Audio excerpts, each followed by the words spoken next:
നിങ്ങളുടെ താഴത്തും ഒരു 10,000 ഉണ്ടോ കൊടുക്കാൻ? എൻ്റെ ഇല്ലടാ. ഉണ്ണി, നിനക്ക് അർജൻറ്റാ?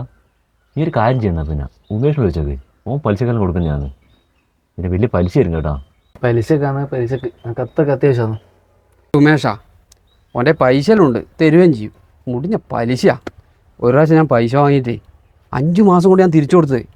പക്ഷേ ഇപ്പോൾ കാണുമ്പോൾ അതിനെപ്പറ്റി പറഞ്ഞു കൊടുക്കും. ഒരു രക്ഷയില്ല. അല്ല, നീ പൈസ വാങ്ങി പലിശ തിരിച്ചു കൊടുത്തില്ലേ? പിന്നെ ഓൻ അങ്ങനെ പറയേണ്ട ആവശ്യമോ അല്ലേ? നിങ്ങളെത്ര പൈസ വാങ്ങിനി? പ്രശ്നമാവും ഇത്. 1000 റുപ്യ പലിശയൊന്നും ഞാൻ കൊടുത്തിട്ടില്ല. 5 മാസം കൊണ്ട് തിരിച്ചു കൊടുത്തിട്ടില്ലേ? നീ ഓനോടൊന്നും വാങ്ങാൻ നിൽക്കണ്ട. അത് ബ്ലേഡൊന്നുമല്ല, കത്തിയാന്ന് കത്തി. കൊടുത്താലും തീരൂല. ഉമേഷേട്ടാ, ആ, നിന്നെപ്പറ്റി ഇപ്പം പറഞ്ഞിട്ടേ ഉള്ളൂ. എന്നെ പറ്റിയാ? എന്നാ എന്നെ പറ്റി പറയാനുള്ളേ?